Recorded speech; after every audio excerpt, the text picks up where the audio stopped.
The jury in Donald Trump's criminal hush money trial in New York is set to deliberate in the coming days.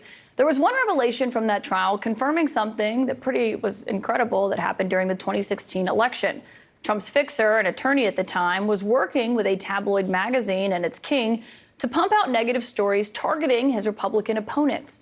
Under oath, we heard from David Pecker. He was the first witness, the former publisher of the National Enquirer, who said that Michael Cohen would call and say, "We would like for you to run a negative article on, let's say for argument's sake, Ted Cruz."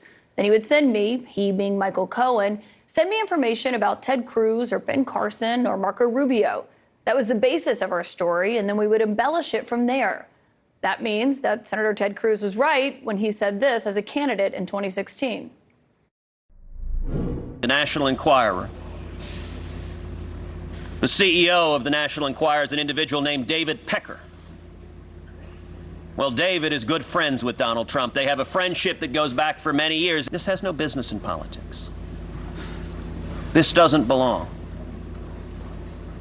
Years from now, when my daughters Google this, they will read these lies, these attacks that Donald and his henchmen and his buddies at the National Enquirer spread. And Senator Ted Cruz is back with me now. Do you feel vindicated when you have heard this testimony now? Well, listen, I think it was obvious it was a lie then, and it's obvious it was a lie now. Now, I don't know that anyone ever thought the National Enquirer was a reliable news source. I'm not sure aliens arrived yesterday. I'm not sure Elvis is living in Des Moines. And so when they wrote the story, it was absurd. Now I will say, you know, the National Enquirer wrote that my father killed JFK. Mm-hmm. And he said they mashed two photos together to create. Yeah, they created a fake photo, and I will say my dad was pretty pissed. And although he laughed about it, but he was still like, what do I do? And I just said, look, Dad, it'll be fine. I will tell you the best response to that happened shortly thereafter. Marco Rubio at the Senate Republican lunch, he actually stood up and told all our colleagues, he said, look, I can tell you for a fact, there is no way that Ted's dad killed JFK. Because if a Cuban had done that, he would have told everyone. And, you know, that was Marco's defense, and there's a lot of truth to that. But when you hear that, I mean, he said he directly tied it to you gaining popularity in the polls. I mean, do you feel like that hurt? People do read that at supermarkets. Yeah. Do you feel like it hurt your campaign? It was a rough and tumble race. It was, I will say, Donald Trump and I have a different relationship than most people in Washington. Because in 2016, I fought him repeatedly. I beat him over and over and over again in 12 states. But he ultimately prevailed. He beat me. Yeah, he lied when you beat him the first time in Iowa. And, you know, when he became president, I had a choice to make. I could be pissed. I could be pissed off at what he'd done.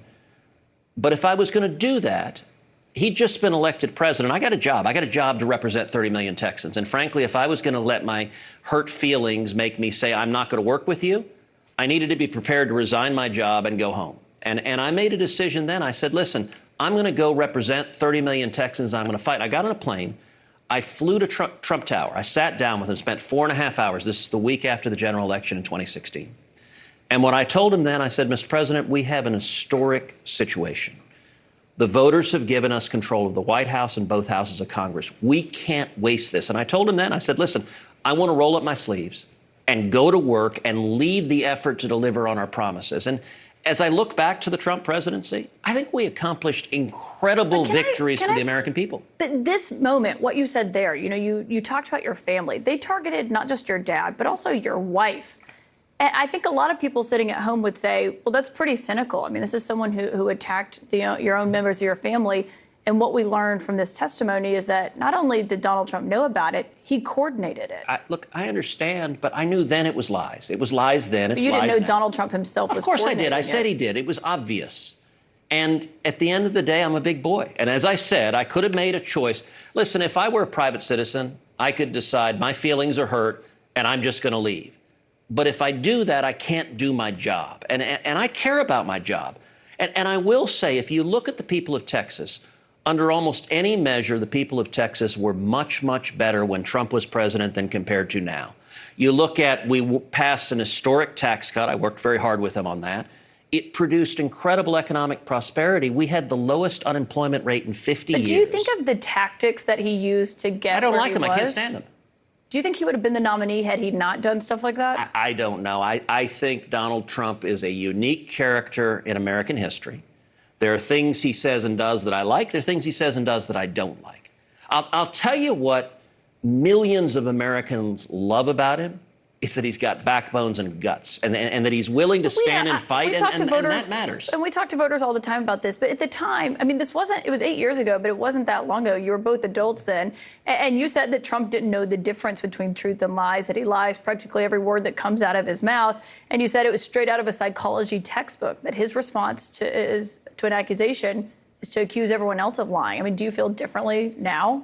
Despite working together? He says all sorts of things I wish he didn't say. I value civility in politics. I think we should treat each other with respect, even if we disagree with each other. I can't control what other people say. I can't control what other Republicans say. I can't control what other Democrats say.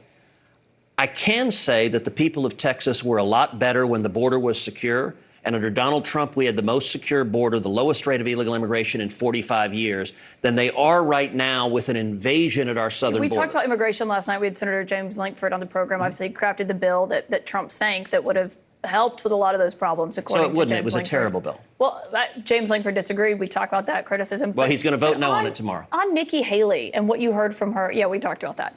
What you heard from her tonight saying that she will vote for Donald Trump. Do you empathize with her?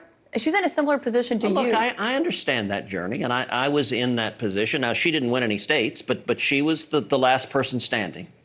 I understand, and she was in a hard-fought primary. I have been in that spot, and it took some time for me to decide what to do. And I did not initially endorse Donald Trump. And as I thought about it, I wrestled with it. I wrote a long two-page essay that ultimately explained when I did endorse Trump.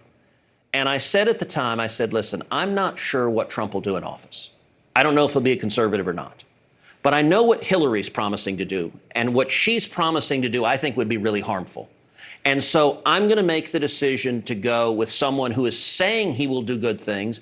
And I'm going to do everything I can to help encourage him to do good things. We've seen this argument. I mean, we've had Bill Barr was sitting in that seat, and he said he's voting for Donald Trump, even though he said Donald Trump can't get his policies accomplished. He said Donald Trump basically gets in his own way. But I do want to ask about the election. You were the first senator to object to the votes. Mm-hmm. In 2024, will you certify the election results? Do you plan to object, or will you accept the results regardless of who wins the election? So, Caitlin, I got to say, I think that's actually a ridiculous question. It's a yes or no question, though. No, it's not. Let me explain why it's a ridiculous question. It's not a question. You've ever asked a Democrat that? Of course. What Democrat? But what Democrats? But hold on a second. What Democrats challenge it? What Democrats? I know. I've been down this road many times. But no Democrat. You cannot compare the two situations. We have talked about that. We've seen the audio of that when they protested on the Senate floor. But hold on a second. But has you ever had a sitting president who refused to facilitate the peaceful transition of power, refused to acknowledge that his successor won the presidency? So, A, we did have a peaceful transfer of power. I was there on January 20th. I was there on the swearing in. Barely. B, if you look at in 2000, Democrats went to the Senate, or 2001, Democrats went to the Senate floor and objected to George W. Bush.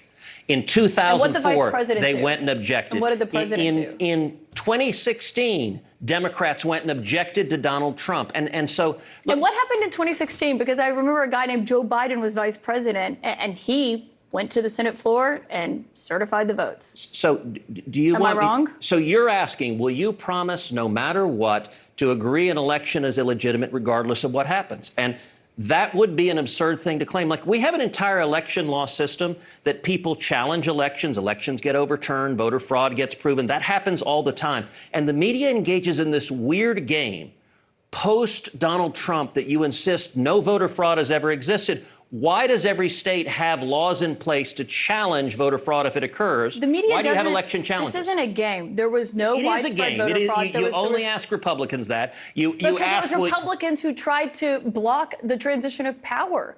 You have to acknowledge that. So we've never seen it on a scale of what happened in 2020, and we've never seen the president refuse. He wouldn't even let Joe Biden get classified briefings at the beginning. I recall that. So my question for you again, free and fair election, will you accept the results regardless of who wins? Look, if the Democrats win, I will accept the result, but I'm not going to ignore fraud regardless of what happens. But was there fraud in 2020? Of course there was fraud in No, 2020. there wasn't, and you still objected. Oh, you know for a fact there was zero voter fraud. Really? What's your basis for that? Show me your evidence. We've spoken with Governor Kemp. They did 3 hand recounts in the state of Georgia. The director of CISA said that it was the safest, most legitimate election. But in you're United saying zero States voter history. fraud occurred. That's what you just said. Nothing that would have changed the outcome Okay, of that but that's a election. different statement. But no, it's not, because if yes, it wouldn't it have is. changed You said there was no voter fraud. there was no voter fraud that would have changed the outcome of the election, and you know that, Senator. So what I know is that what I stood on the Senate floor and objected, what I called for, I'll tell you, I wrestled with what to do in that circumstance. And the reason I wrestled with it is because I think there was significant voter fraud in 2020. And you wanted the 10-day commission, I know, but was there voter fraud that would have changed the outcome of the election? But do you know why I wanted a 10-day commission? Because I tried to look, I'm a Supreme Court litigator. I argue cases in front of the Supreme Court. I know. I tried to look through history and precedent, and the best precedent I could find was the election of 1876. 1876 was between Rutherford B. Hayes and Samuel Tilden. And what happened there were serious allegations of voter fraud, and Congress didn't throw its hands up and say, you know what? CNN demanded that I accept the results no matter what, so ignore the fraud. I got to go. But hold on. What did Congress do in 1876? What did Congress do in 1876? How did the president handle it? What did Congress do in 1876? Senator, I have to know, you can't answer yes or no to this question. I'm asking a question. What did Congress do in 1876? You can't answer yes or no to this question. And Republicans, can you answer my question? Why are you refusing to answer my question? I'm conducting the interview with all due respect, Senator. And let me ask you, it's Republicans have twisted themselves in knots. It's just a yes or no question. I'm not twisting myself. I'm answering your question. You just don't like my answer. And what's your answer? Is it yes or is it no? So in 1876, what Congress did is it appointed an election commission. It consisted of 15 people. 5 House members, 5 senators, 5 Supreme Court justices. The Election Commission was charged with studying the evidence and making a determination of what voter fraud occurred, and that determined the winner. And what I called for in 2020 was to do the same thing, appoint an election commission, and 11 senators joined me. Senator, with all due respect, after it had been thrown out of many courts, after the Attorney General Bill Barr, because there was no basis for those court cases. No, so that's actually Senator, not. With all due respect, you asked me a question. Do you want me to answer it? And you didn't answer the question. Yes, I did. Dozens of court cases were thrown out. Hold on a second. The Attorney General said there was no widespread fraud. You're not clearly answering the question. I want to thank you for that. I'm answering every question. I think the country would have been a lot better off with a determination of what evidence of voter fraud there was that occurred, and instead the media didn't want to hear it and insists voter fraud never occurs. You ought to go back and look at the Carter-Baker Commission. It was the Attorney General, and my question was about it was the media. It was CNN that relentlessly pushed that propaganda. And by the way, never holds. That there was no widespread fraud in the election? That voter fraud doesn't exist, and anyone who says it does is wearing a tinfoil hat. That is propaganda. And by the way, you never asked Hillary Clinton this. You never asked Stacey Abrams this. You never asked Al Gore this. With all due respect, and every Senator, one of them said the Republicans who won were illegitimate. I haven't had any of them on my show. We'll talk to them. But I don't remember there being a president who was refusing to turn over the transition of power and facilitate in it. And Trump didn't either. Joe Biden became president. My question was about 2024. You did not answer it. Let me say a final point for you. You said they haven't come. Thank you very much, Senator Ted Cruz. My opponent, Colin Allred, hasn't either. He ought to come to your show. Senator Ted Cruz, no answer to that question. Thank you very much.